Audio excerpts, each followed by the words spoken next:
pertemuan kita pagi ini adalah tentang AKM yang ternyata dipahami oleh teman-teman sebagian.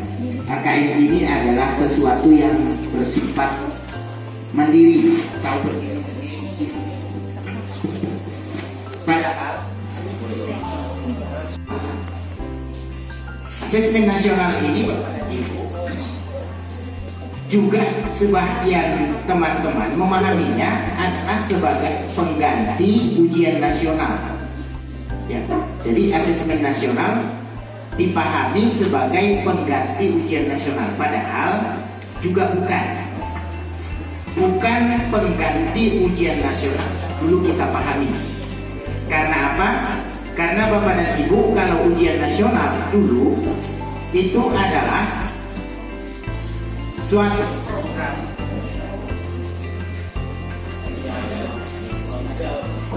teman-teman guru yang mengatakan bahwa asesmen nasional itu adalah pengganti ujian nasional. Ini juga keliru, ya. AKM itu merupakan salah satu komponen atau salah satu bagian dari asesmen nasional, salah satu bagiannya. Artinya induknya Bapak dan Ibu adalah asesmen nasional. Nah, kita bisa pahami bahwa kalau dulu yang namanya ujian nasional itu merupakan salah satu komponen yang ikut dipertimbangkan untuk menentukan apakah seorang siswa bisa lulus atau tidak dari satu jenjang. Itu dulu, itu ujian nasional. Tapi asesmen nasional Bapak dan Ibu tidak ada urusan dengan itu. Asesmen nasional tidak ada urusan dengan kelulusan siswa, sehingga asesmen nasional itu bukanlah salah satu syarat yang harus ditempuh oleh seorang siswa agar bisa dinyatakan lulus.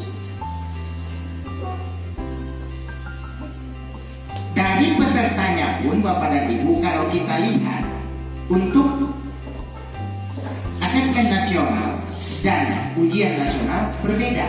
Bedanya di mana? Kalau ujian nasional kita tahu pesertanya yang mengikuti ujian nasional itu adalah siswa yang berada di kelas akhir dari satu jenjang pendidikan. Misalnya kalau di SD itu yang mengikutinya kelas 6, kalau di SMP itu kelas 9, kalau di SMA SMK itu kelas 12. Itu ujian nasional. Tapi untuk asesmen nasional, siswa yang akan mengikuti asesmen nasional itu bukan siswa yang sedang berada di tingkat akhir. Tapi justru untuk SD itu adalah kelas 5, untuk SMP kelas 8, dan untuk SMA SMK itu kelas 11. Jelas berbeda. Dari pesertanya pun sudah kita lihat bahwa bukan siswa yang berada di kelas akhir, sehingga asesmen nasional itu jelas bukan sebagai penentu siswa lulus atau tidak lulus. Yang menentukan siswa lulus tidak lulus, naik kelas atau tidak naik kelas, itu diserahkan kepada guru yang mendidiknya di sekolah. Karena ujian nasional sudah ditiadakan.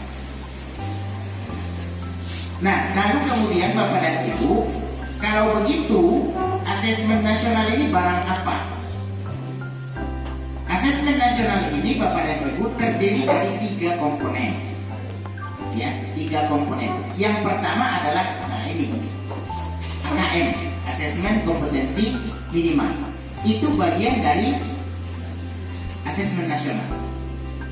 AKM atau asesmen kompetensi minimal itu nanti yang akan mengikutinya siswa. Jadi siswa nanti yang akan mengikuti AKM. Siswa mana? Itu tadi. Kalau untuk SMP yang duduk di kelas 8. Apakah semua siswa yang kelas 8 akan mengikuti AKM? Juga tidak. Siapa yang akan mengikutinya? Nanti siswa dari kelas 8 itu akan diacak dari seluruh siswa kelas 8 berapapun jumlahnya, hanya dipilih 45 siswa untuk mewakili sekolah itu mengikuti AKM. Artinya Bapak dan Ibu, kalau di sekolah itu ada 150 siswa misalnya kelas 8-nya, yang terpilih saja sebanyak 45 orang yang akan mengikuti AKM itu. Siapa yang memilih? Yang memilihnya dilakukan secara acak. Jadi tidak ada penentuan baik secara penunjukan dari sekolah maupun dari dinas atau dari kementerian, karena pengacakannya pun yang melakukan pengacakan sistem komputerisasi. Jadi komputer nanti akan mengacaknya, siapa yang dapat, siapa yang terampil, maka dia yang akan mewakili sekolah itu untuk mengikuti AKM.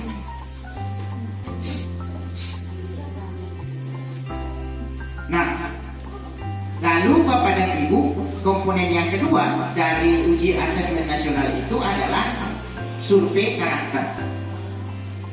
Dan yang ketiga dari asesmen nasional itu, komponen yang ketiga adalah survei lingkungan belajar. Jadi ada 3, ya, AKM, survei karakter, dan survei lingkungan belajar.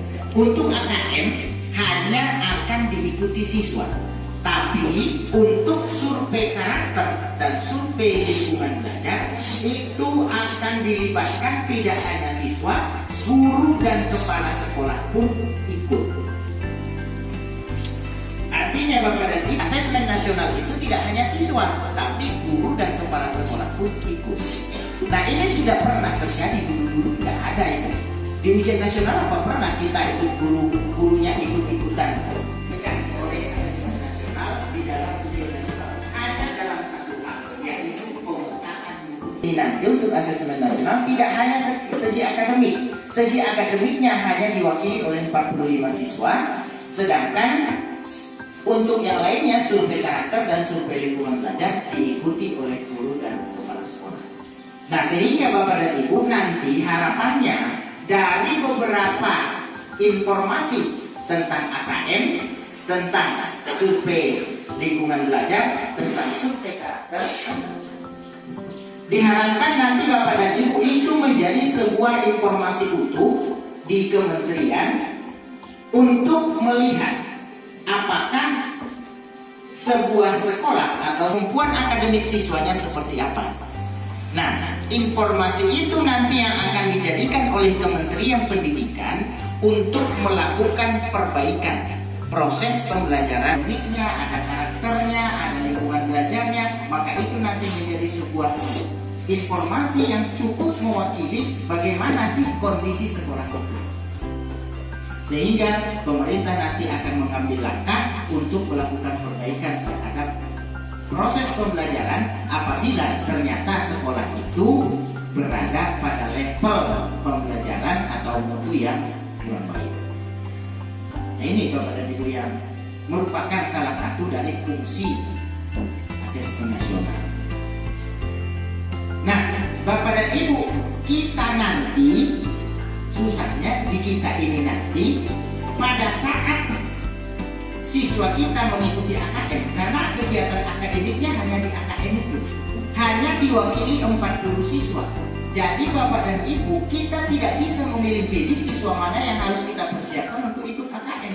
Harus kita persiapkan semua, karena sekolah nanti dan bahkan sudah diminta untuk mendaftarkan semua siswa yang ada di kelas 8 untuk mengikuti AKM, baru didaftarkan. Nanti setelah didaftarkan, sudah terdaftar semua, ada berapa orang nanti akan diacak. Hanya 45 siswa saja yang akan ikut. Artinya Bapak dan Ibu, 45 orang yang terpilih secara acak inilah nanti yang akan menunjukkan bagaimana mutu akademik pembelajaran yang dilakukan di sebuah sekolah. Kita tidak bisa menunjuk yang pintar-pintar saja yang ikut, tidak bisa. Bagaimana kalau yang teracak itu ternyata semuanya justru yang bagian bawah? Maka itulah gambaran mutu akademik pembelajaran yang dilaksanakan di sekolah. Oleh karena itu Bapak dan Ibu, kita harus mempersiapkan siswa kita untuk ini, untuk AKM ini. Bagaimana kalau seandainya sekolah kita ini ternyata berdasarkan hasil asesmen nasional ada berada pada level yang tidak baik atau berada di bawah, tapi kelulusan kita selalu 100%. Nah, gimana kira-kira baik? Sementara mungkin kalau kita lihat ada sekolah lain yang levelnya di atas tapi kelulusannya tidak selalu 100%. Nah, oleh karena itu Bapak dan Ibu, kita perlu untuk mempersiapkan siswa kita menghadapi asesmen nasional ini, khususnya dalam menghadapi asesmen kompetensi minimal. Nah, Bapak dan Ibu, sebetulnya apa sih yang melatar belakangi pemerintah, khususnya Kementerian Pendidikan, untuk melaksanakan KKN? Bapak dan Ibu, Indonesia hampir setiap tahun mengikuti program yang namanya program PISA, Program for International Student Assessment. Jadi asesmen internasional untuk siswa. Yang di situ, di PISA itu, yang diukur dua, literasi membaca dan literasi numerik atau literasi matematika. Dan alhamdulillah kita selalu berada pada urutan bawah. Untuk literasi membaca Bapak dan Ibu, kita berada pada urutan nomor 72 dari 77 negara.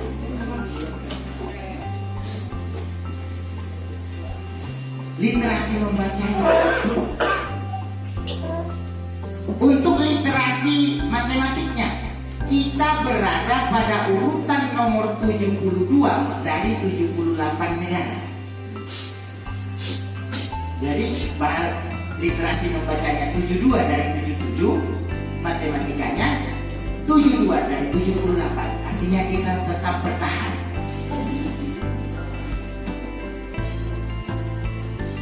Oh maaf, satu lagi, ada tiga di PISA itu. Ada satu lagi literasi sains.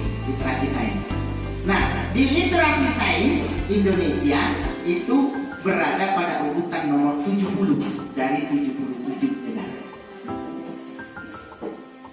Bayangkan Bapak dan Ibu, kita selalu berada pada urutan yang paling bawah.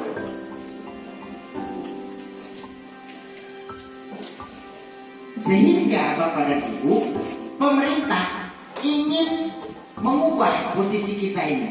Pemerintah ingin meningkatkan mutu kita.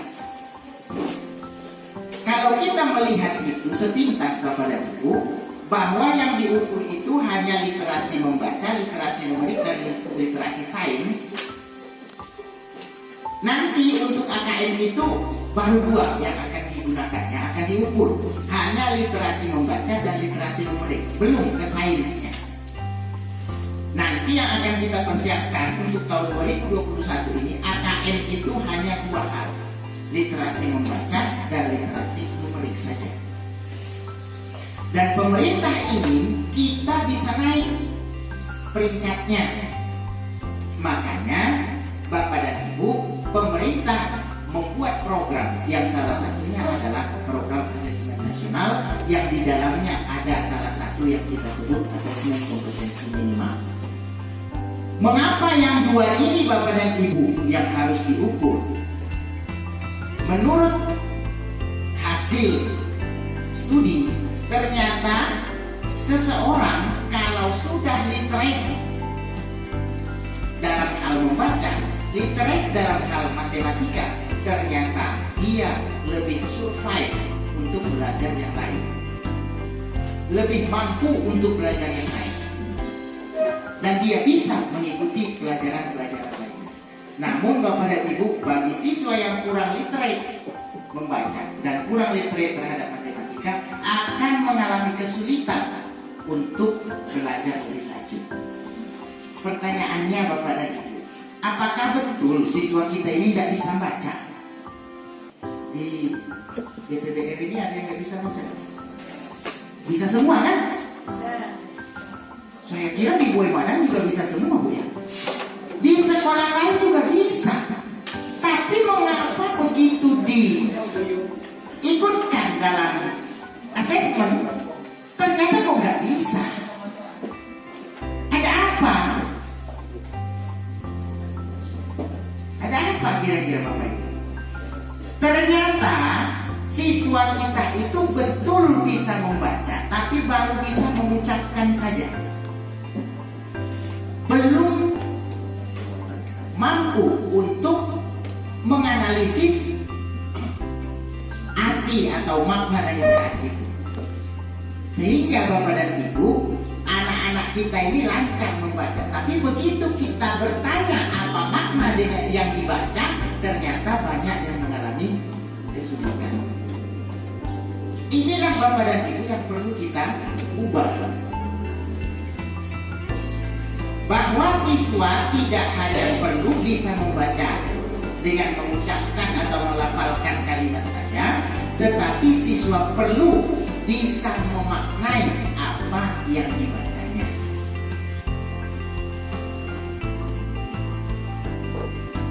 Nah, soal-soal AKM ini Bapak dan Ibu lebih banyak ke arah situ. Soal-soal AKM itu umumnya tidak bertanya tentang konsep, tapi konsep itu justru diinformasikan. Ya, kalau kita kan biasanya kalau bikin soal, misalnya kalau matematika, biasanya kita bikin soalnya, kalau untuk soal katakanlah pelajaran bagian tentang bola misalnya, kita bertanya dengan siswa membuat soal itu, jika diketahui jari-jari bola sekian berapakah volumenya? Biasanya kan begitu. Atau diketahui jari-jari bola sekian berapakah luas kulit bola? Begitu kan? Umumnya kita kan begitu. Umumnya pasti ada sih yang berbeda dari itu. Kita tidak pernah atau jarang sekali kita memanfaatkan atau menerapkan pengetahuan itu dalam kehidupan. Sehingga begitu berhadapan dengan kehidupan, ternyata siswanya tidak bisa. Sama misalnya kalau di dalam fisika, Bapak dan Ibu di fisika itu ada rangkaian listrik paralel, ada rangkaian listrik seri. Tapi begitu siswa dipelajari, kita ajarkan dalam kelas apa itu rangkaian seri, rangkaian paralel dan lain sebagainya, siswa bisa. Tapi begitu diterapkan membuat jaringan di rumah, ternyata siswanya mudah. Gak bisa. Ya, takut kena setrum Pak. Nah ini, demikian juga Bapak dan Ibu di pelajaran-pelajaran kami. Nah, sekarang Bapak dan Ibu yang menjadi fokus kita saat ini, karena kita akan menghadapi AKM, kita harus mempersiapkan siswa kita untuk bisa membaca dalam hal bukan hanya melafazkan atau mengucapkan kalimat-kalimat yang ada dalam bacaan, tetapi bagaimana memaknai isi bacaan itu. Saya beri contoh Bapak dan Ibu. Bapak dan Ibu juga pasti sudah tahu, tapi tidak apa-apa kan dicontohkan. Ada yang guru IPA Bapak. Guru IPA-nya apa Bu? Biologi. Ibu? Bu fisika. Ya, yang dua ini aja mewakili Pak ya, karena kebetulan dekat. Saya di pelajaran di biologi itu, kami pernah ditanya oleh profesor kami waktu kuliah, ditanyakan begini, kapan dia bertanya, di mana Bu letak titik tumbuh tanaman? Biologi, letak titik tumbuh. Ya, di akar. Di mana Pak? Sedikit lagi. Di ujung. Kalau akar bisa di ujung akar, artinya kalau dia di atas itu berada di ujung batang. Itu jawaban dari profesor kami waktu itu. Nah, kita biasanya kalau bikin soal bertanya kan begitu, di manakah letak titik tumbuh tanaman, misalnya begitu. Nah, tapi soal AKM itu umumnya tidak bertanya tentang itu. Justru itu dikasih tahu. Ya, karena soal-soal AKM itu biasanya kalau dia berbentuk literasi membaca, berarti ada teksnya atau ada informasi yang disajikan dalam bentuk lain, misalnya dalam bentuk gambar, dalam iklan dan lain sebagainya. Siswa kemudian memaknai apa sih artinya itu sehingga bisa menyelesaikan masalah. Nah, pernah ditanyakan kami seperti itu. Jadi kita sudah tahu bahwa letak titik tumbuh tanaman itu di ujung. Itu dikasih tahu di dalam teks biasanya. Letak titik tumbuh di ujung tanaman. Apabila ada seorang anak memelihara tanaman, katakanlah mangga, dan anak itu begitu sayang dengan tanaman mangganya, sehingga setiap hari selalu menjadi pusat perhatiannya. Bahkan setelah 2 tahun, anak itu melihat dan memperhatikan pertumbuhan mangganya, dia memperoleh kesimpulan bahwa mangga itu tumbuh 1/2 meter setiap tahun. Artinya bertambah tinggi 1/2 meter setiap tahun. Jadi mangganya itu setiap tahun nambah 1/2 meter, nambah 1/2 meter. Nah, pada saat mangga itu berusia 2 tahun, ada seorang anak secara iseng menancapkan paku di batang mangga tersebut. Letaknya setinggi 1/2 meter dari tanah. Pertanyaannya Bapak dan Ibu, pada saat mangga itu berusia 5 tahun, di mana atau berapa tinggi paku tersebut? Jangan tiga, cepat hitungnya.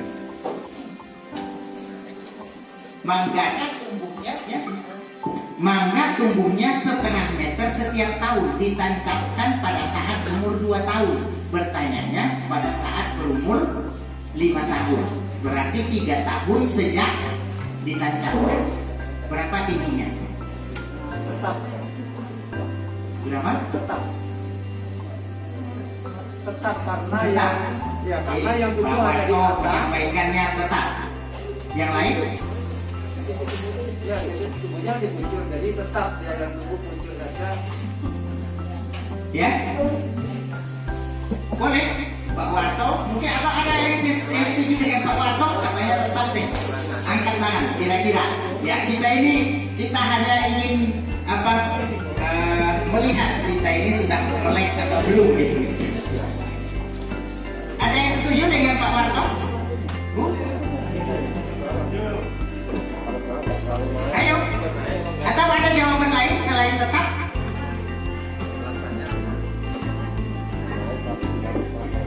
Oke, ya.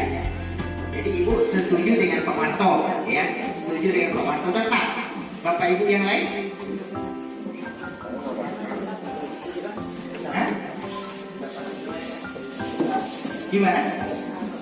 Guru biologi. Gimana? Yang biologi. Ya.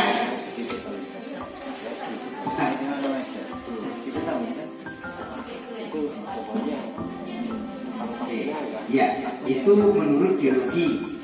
Menurut Bapak dan Ibu, matematika mana nih? Ini kan literasi. Lah, pokoknya kita nggak tahu. Ini. Kalau kita bikin pilihan misalnya, pilihannya 2 meter, 1/2 meter, 2,5 meter. Pilih yang mana?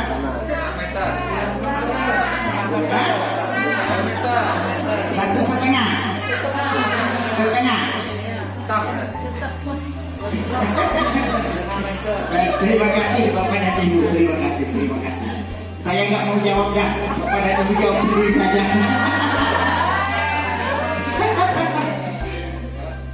Ya, cari sendiri. Cari sendirilah jawabannya. Tapi bapak dan ibu begini, bapak dan ibu pasti punya pengalaman. Saya yakin di antara kita semua pasti pernah melihat yang namanya pohon kelapa. Pernah kan? Untuk mengambil buah kelapa, gimana caranya? Panjat ya? Kita waktu di sini panjat.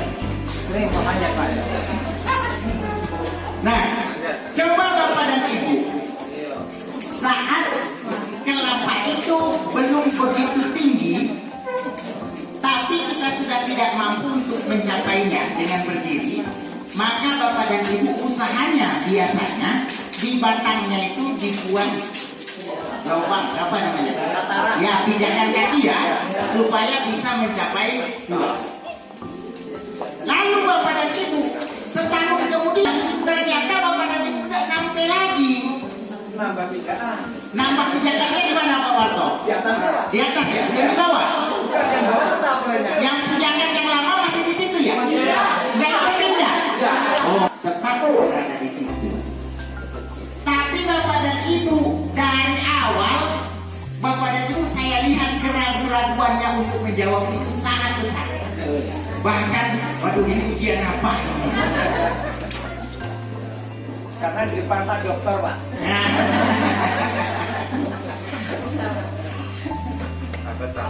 takut salah kan?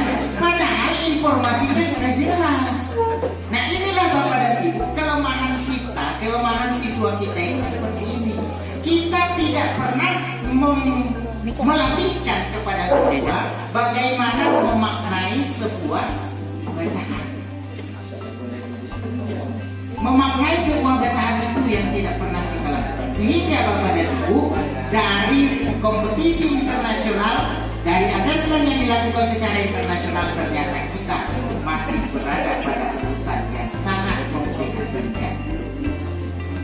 Demikian juga untuk numerik. Dan bapak dan ibu, bahwa literasi membaca dan literasi numerik ini bukanlah hanya tanggung jawab guru bahasa Indonesia dan guru matematika. Karena apa? Karena bapak dan ibu semua mata pelajaran bisa menjadi konteks dari asesmen kompetensi minimal.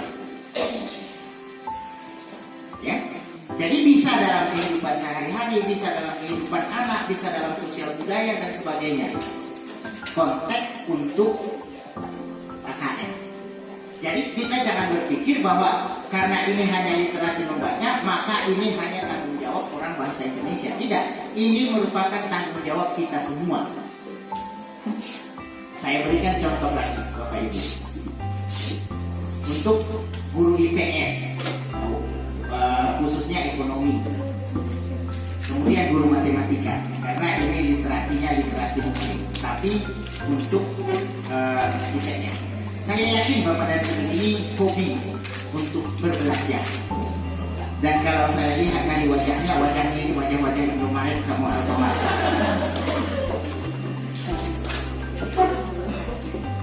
Bapak dan ibu kalau berkunjung ke Indomaret atau ke Alfamart atau ke minimarket mana saja, bapak dan ibu, saya yakin ibu-ibu ini terutama berbelanjanya itu Pak, kalau kita laki-laki di 10 menit selesai, mereka 1 jam belum tentu selesai. Kenapa? Bapak lihat dulu satu-satu Pak. Lihat dulu satu barangnya bagus enggak, kemudian harganya berapa, bandingkan dengan yang ini, bandingkan dengan itu, bandingkan dengan sana, pokoknya berapa lipat. Nah, bapak dan ibu, kalau saya analogikan itu hampir-hampir, walaupun tidak sama, memang betul tidak sama, tapi program itu miriplah kira-kira seperti guru inti kalau dulu.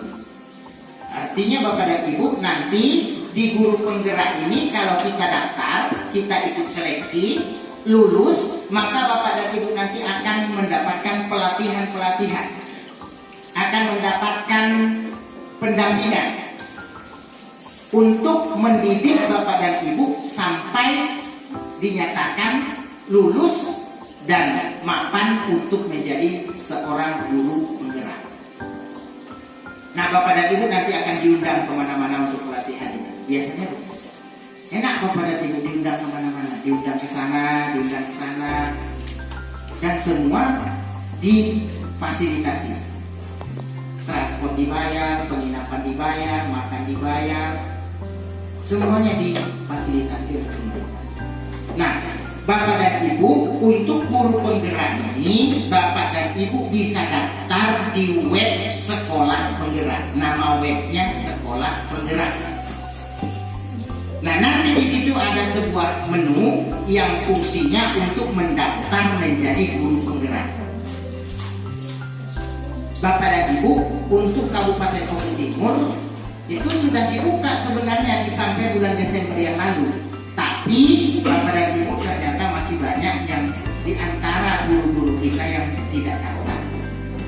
Masih ada kesempatan. Saat ini sedang dibuka gelombang ketiga untuk pendaftaran gelombang ketiga. Dan gelombang ketiga itu untuk kabupaten-kabupaten lain. Kabupaten Oku Timur itu nanti ikut dalam gelombang keempat. Mudah-mudahan nanti setelah Maret, setelah tanggal 18 Maret. Nanti Bapak dan Ibu tanggal itu setelah 18 Maret kalau sudah dibuka gelombang keempat, maka guru-guru Oku Timur yang ingin mendaftarkan diri menjadi guru penggerak itu sudah bisa daftar.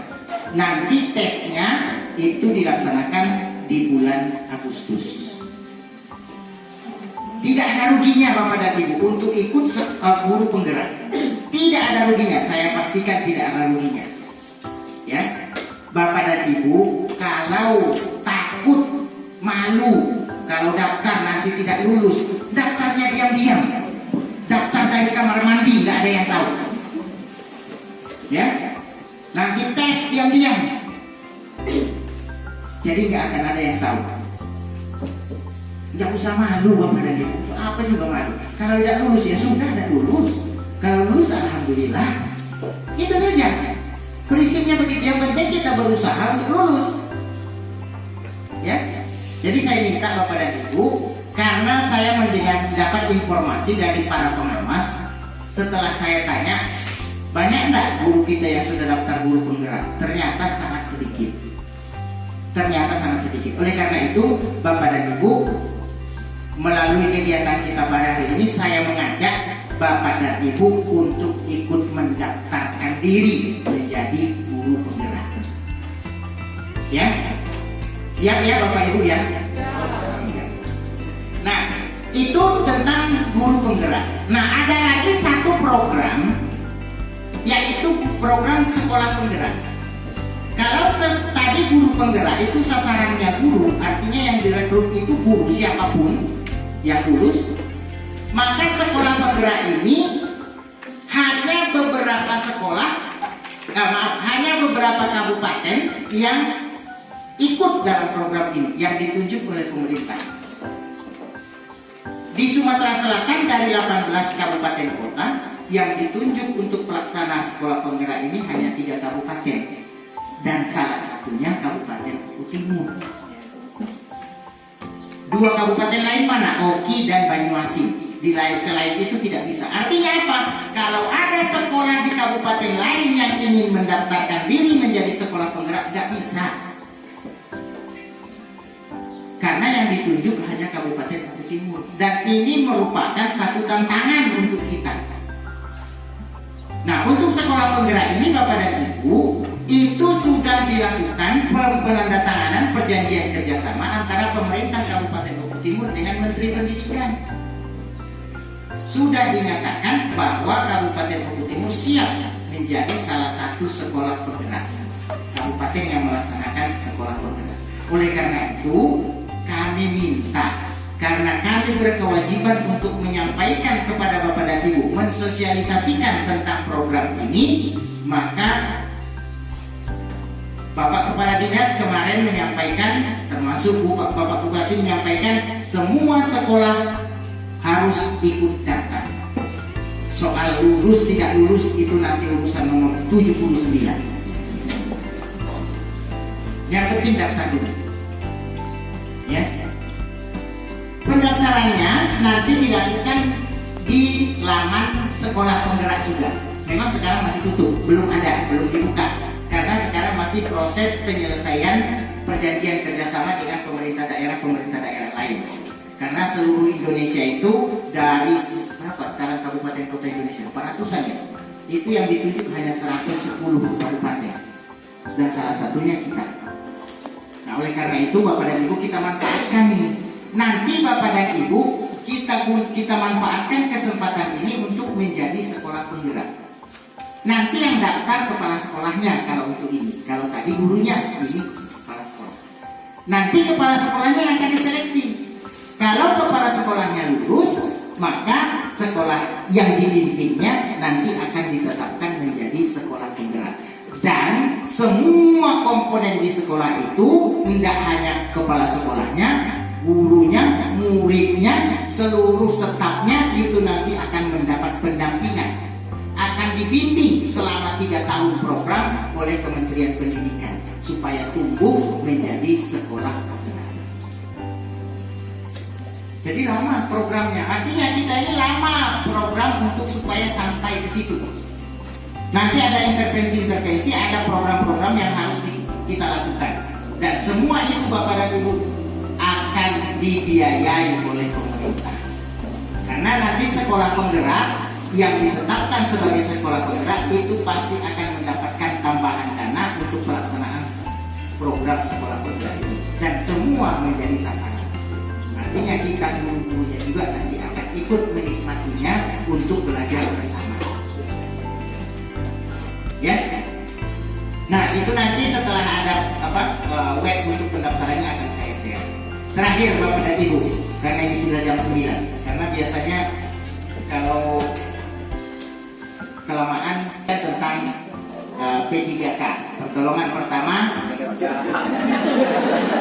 Pengangguran. Nah, kemarin juga ini sudah saya sampaikan di SMP 1 Boymaret, tapi tidak ada salahnya saya ulang kembali. Mungkin yang di Bang Seraja belum tahu atau belum jelas informasinya.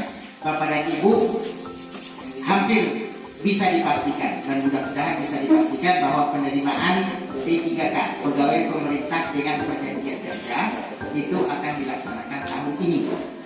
Dan penerimaan ini Bapak dan Ibu dikhususkan untuk guru, hanya untuk guru yang berada di jajaran dinas pendidikan, hanya untuk guru saja. Kalau di dinas lain mungkin pegawai-pegawai fungsional di dinas lain. Yang jelas kalau untuk dinas pendidikan hanya untuk guru.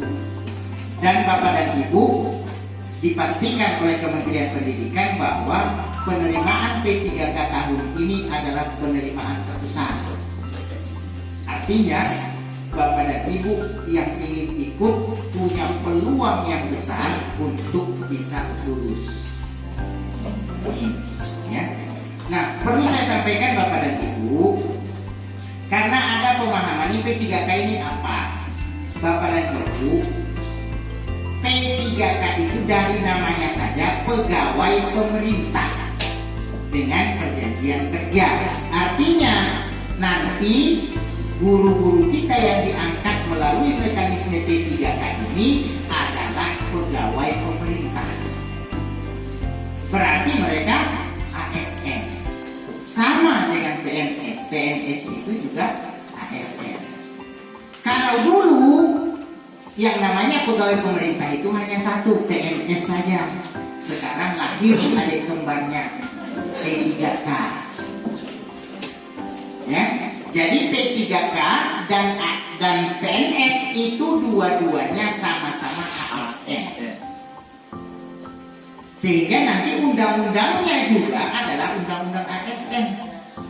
Undang-undang nomor 5 tahun 2014. Nah, sama. Oleh karena itu Bapak dan Ibu, kemarin ada yang bertanya dengan saya yang merasa masih ragu untuk mendaftarkan diri menjadi pegawai P3K. Saya kira Bapak dan Ibu, kalau menurut saya tidak perlu untuk ragu untuk mendaftar di situ. Ya. Tidak perlu ragu. Kenapa Bapak dan Ibu? Karena nanti P3 ini pun hampir sama dengan PNS. Sekarang yang sering kita gembar-gemborkan kan, apa sih bedanya PNS dengan P3K? Oh, kalau P3K itu nanti tidak ada pensiunnya. Bapak dan Ibu, kalau Bapak dan Ibu baca PP 49 tahun 2018 itu tentang manajemen P3K. Di situ, saya lupa pasalnya pasal berapa, tapi di situ ada kewajiban pemerintah yang harus menjamin hari tua P3K. Berarti jaminan hari tuanya itu apalagi kalau bukan pensiun. Jadi nanti akan ada mekanisme perhitungan untuk pensiun P3K. Memang saat ini secara juknis itu belum. Bahkan terakhir Menpan menyampaikan akan berkoordinasi dengan pengelola pensiun. Kalau kayak di sini kan pengelola pensiunnya Taspen ya. Nah, P3K ini apakah juga nanti akan pengelolanya Taspen ataukah dengan instansi lain, kita tidak tahu, kita tinggal menunggu. Tapi Bapak dan Ibu, berdasarkan PP 49 tahun 2018 itu, P3K itu juga nanti akan mendapatkan hak jaminan hari tua. Sama dengan PNS. P3K juga nanti dapat jaminan kesehatan sama dengan PNS. Artinya Bapak dan Ibu akan langsung nanti menjadi anggota BPJS. Ya. Karena Bapak dan Ibu dapat jaminan kesehatan, berarti Bapak dan Ibu BPJS nanti akan dibayar oleh pemerintah sama dengan PNS. Nah, oleh karena itu Bapak dan Ibu, kita berharap mudah-mudahan ini segera terlaksana, dan untuk secara nasional Bapak dan Ibu penerimaan P3K ini khusus untuk guru itu berjumlah 1 juta. Ini angka yang spektakuler. Karena apa? Karena menghitung semua kekurangan guru di semua sekolah, termasuk Kabupaten Lombok Timur. Semua sekolah yang kekurangan guru PNS akan diisi oleh guru P3K. Nah, tidak ada kesempatan lagi untuk berubah. Kalau sudah penuh. Oleh karena itu Bapak dan Ibu, sekarang saatnya Bapak dan Ibu untuk kita yang teman-teman yang masih honor ikut berjuang supaya bisa diterima menjadi pegawai P3K. Ya. Nah, Bapak dan Ibu, untuk Oku Timur itu kemarin terakhir rapat koordinasi saya dengan Kementerian Menpan, dengan pendidikan termasuk dengan BKPSDM Oku Timur itu lebih kurang sekitar 1.470 guru. Nah, nanti Bapak dan Ibu, yang perlu kita pahami, untuk guru P3K ini tidak ada istilah pindah. Itu yang perlu dipahami. Bahwa kalau guru P3K nanti sudah ditempatkan di suatu tempat, kemudian mau pindah, maka kepindahannya itu dibolehkan kalau dengan pemberhentian.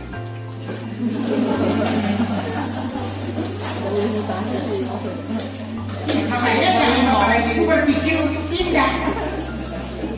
Ya, oleh karena itu Bapak dan Ibu, dari sekarang kita harus justru berpikir, nanti kalau saya ikut tes di sana saya betah apa enggak? Karena nanti pelamaran P3K ini akan langsung menuju ke sekolahnya.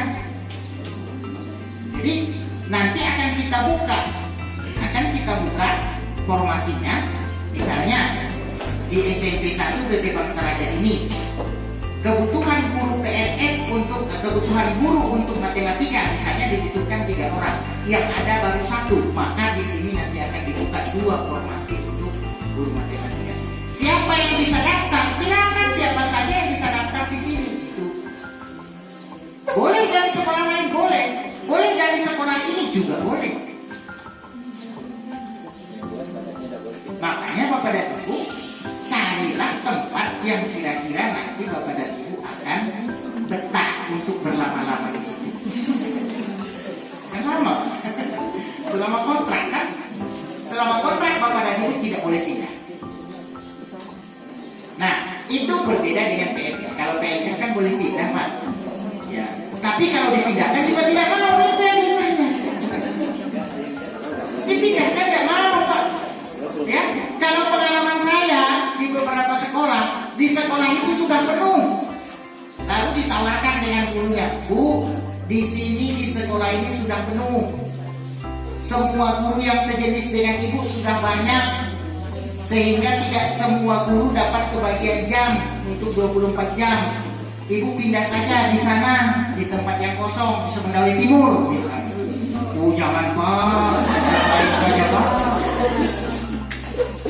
Ditawarkan dengan yang lain, Bu, ibu kan guru sertifikasi, di sini sudah penuh.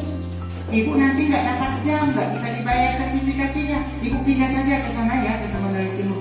Pak, biarlah saya di sini nggak dapat sertifikasi sama sini. Nggak mau nggak dipindah. Itulah susah. Bahkan BKN pun ternyata sekarang menyerah. Makanya mereka membuat mekanisme ini penerimaannya dengan P3K.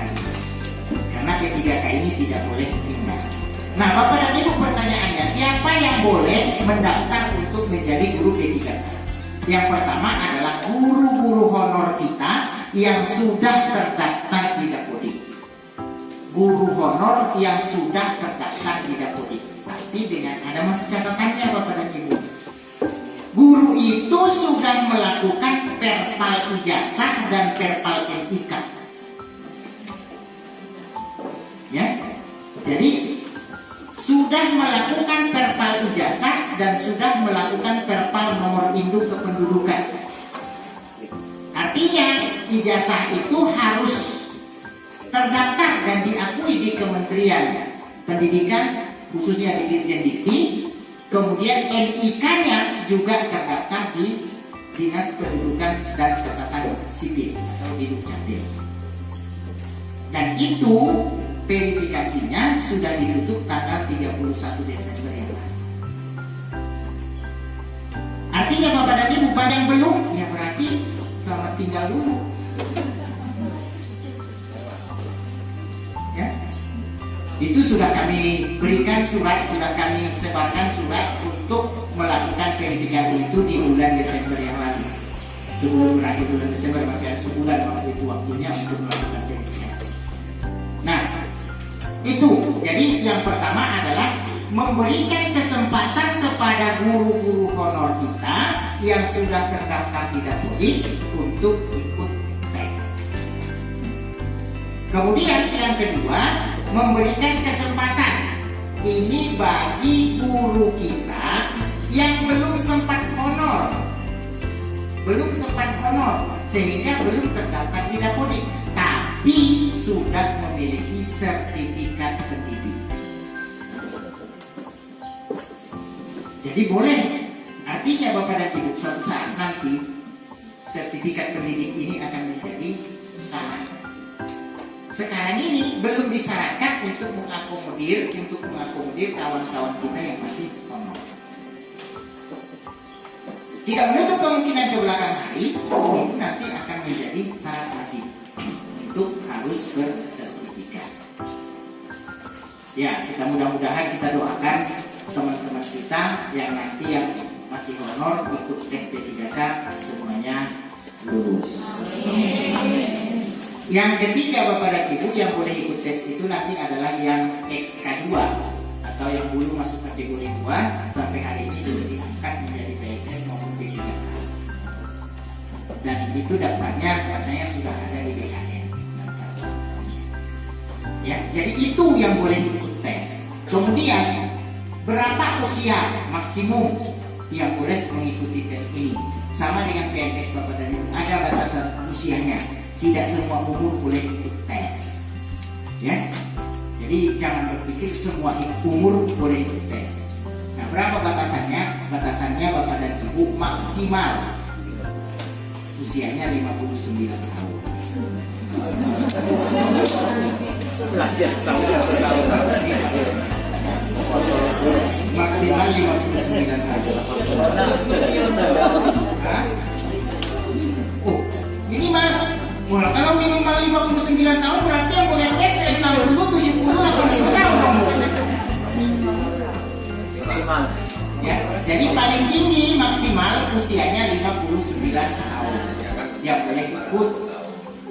Dan kemungkinan Bapak dan Ibu itu akan diturunkan. Itu kan terhitung 59 itu terhitung dari masa kontraknya.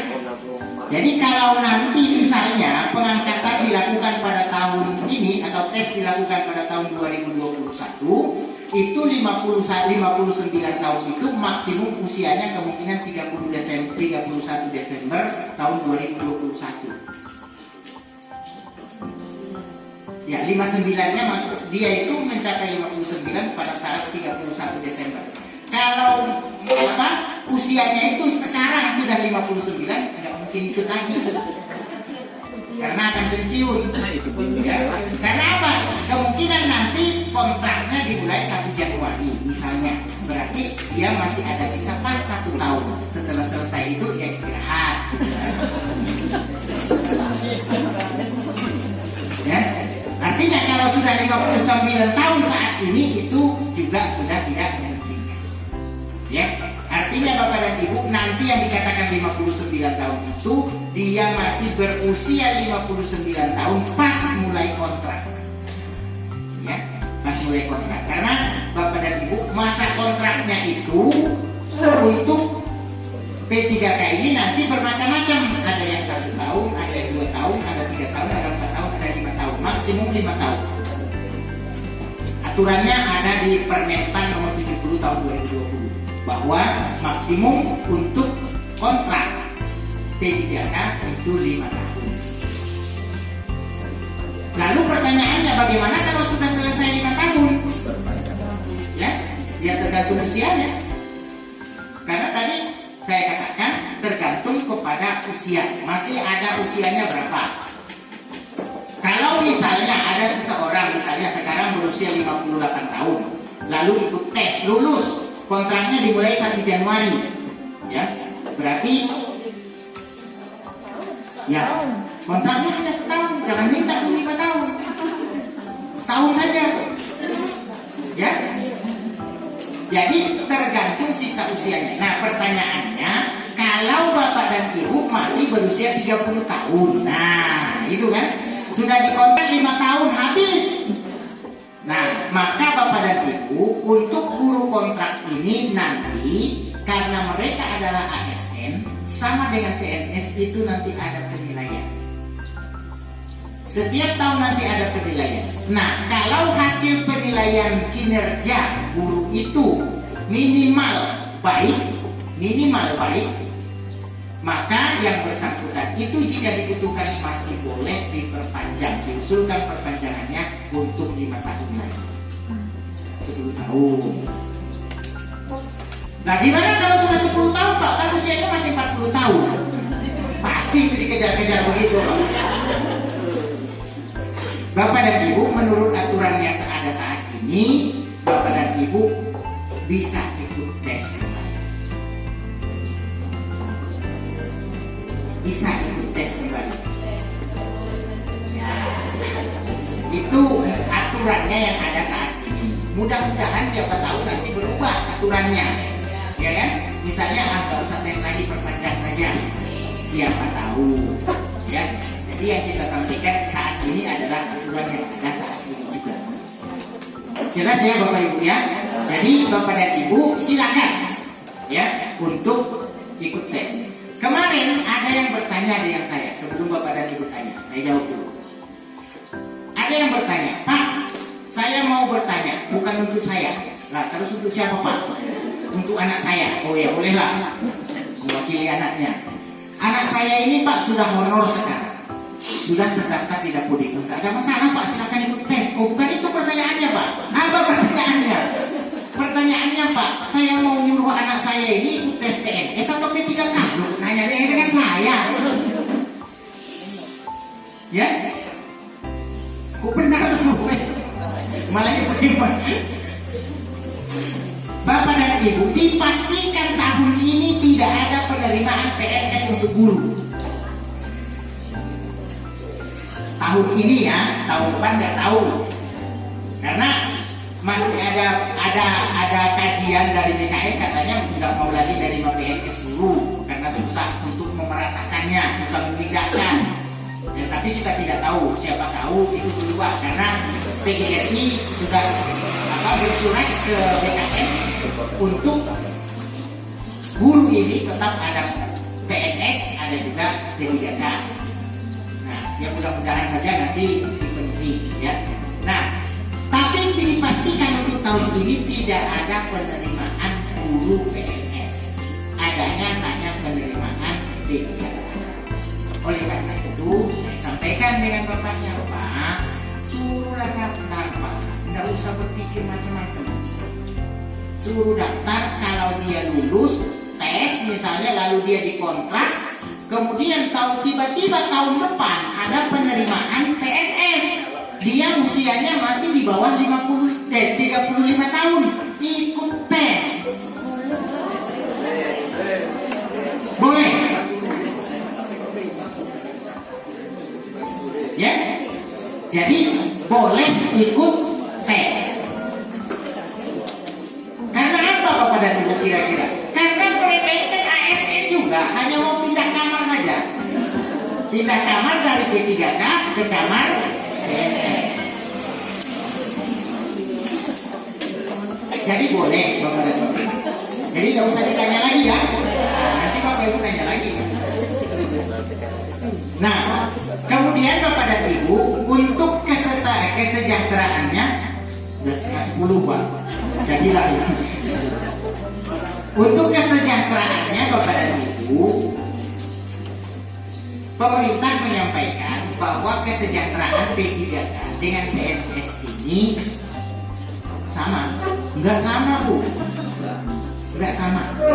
Yang benar setara. Setara. Karena bahasa sama dengan bahasa setara itu berbeda. Ya, contoh, kalau guru matematika, kalau ada angka 3 di suku kiri tanda sama dengan, maka di suku kanannya harus angka berapa matematika? Harus angka 3 kan? Boleh nggak kalau di sebelah kiri 3, di sebelah kanan 2,97 misalnya? Boleh tanda sama dengan? Boleh. Nggak boleh. Bolehnya tanda setara. Nah, kalau tanda setara boleh. Nah, kira-kira begitu. Artinya ya, kira-kira begitu. Jangan nanti seandainya, ini kan seandaikan ada nanti PNS golongan 3A gajinya sekian, misalnya 3 juta. Ada P3K yang setara dengan golongan 3A, ternyata protes, saya kok 3 juta, kok tidak 3 juta pas, padahal dia 3 juta pas. Saya hanya 2.970.000. Kenapa? Karena pemerintah mengatakan bukan sama, tapi setara. Kalau sama nanti angka koma titik komanya harus sama semua. Setara, yang betul setara. Ya jelas ya Bapak Ibu ya.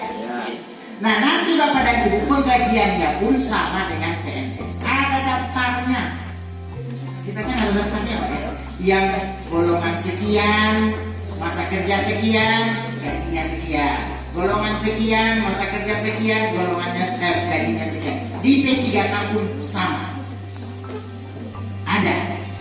Nah saya perpresnya sudah ada Bapak dan Ibu. Itu sudah ada daftarnya. Cuma saya lupa nomornya. Nah silakan nanti kalau mau dicari. Nah oleh karena itu Bapak dan Ibu ternyata P3K itu juga nanti punya golongan. Sama dengan PNS. Punya golongan. Ada kenaikan gajinya 2 tahun sekali. Ya, berkala. Karena antara gaji pegawai P3K 0 tahun dengan 2 tahun itu berbeda. Berarti Bapak dan Ibu kalau sudah punya masa kerja 2 tahun nanti ada penambahan gaji. Golongannya bagaimana? Sama dengan PNS, kalau cuma bedanya ada sedikit. Kalau PNS itu golongannya hanya ada 4. Golongan 1, 2, 3, 4. 4 itu paling tinggi, nggak ada lagi di atas itu. Jangan minta golongan 5. Adanya cuma sampai 4. Dan 4 itu ternyata 1, 2, 3, 4 itu ada ruang-ruangnya, tapi ada golongan apa 3A, 3B, 3C nya A, B, C nya itu ruangnya. Ya. Jadi golongan 1A, ruang A, golongan 1, ruang B, golongan 1, ruang C, dan seterusnya. Sampai yang paling tinggi golongan 4, ruang E. Nah, khusus untuk P3K ini nanti golongannya golongan 1, 2, 3, 4, 5, 6, 7, 8, 9, 10, 11, 12, 13 sampai 17.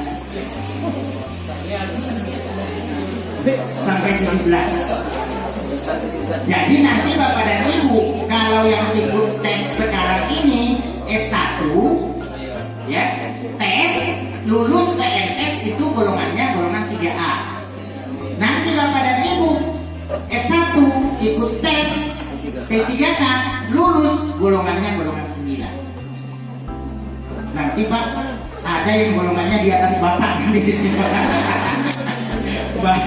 Pak Sarjimat cuma golongan 4, nanti ada yang golongan 9 Pak, anak buahnya. Kalau ada yang lulus mudah-mudahan kita doakan buyur ya. Nah jadi itu Bapak dan Ibu terkait dengan P3K, mudah-mudahan jelas bagi Bapak dan Ibu semua sehingga tidak ada keraguan-raguan bagi Bapak dan Ibu untuk ikut mendaftar tes P3K ya. Nah ragunya itu Pak, masih lebih senang PNS daripada P3K, jadi ragu. Jadi boleh Bapak dan Ibu nanti boleh kalau Bapak Ibu lulus lalu ada pembukaan PNS syaratnya masih terpenuhi, Bapak dan Ibu boleh ikut tes PNS. Tapi Bapak dan Ibu kalau sudah berusia 40 tahun jangan minta untuk ikut tes PNS lagi ya, untuk di P3K saja karena hanya yang memenuhi syarat yang saya maksudkan yang boleh tes.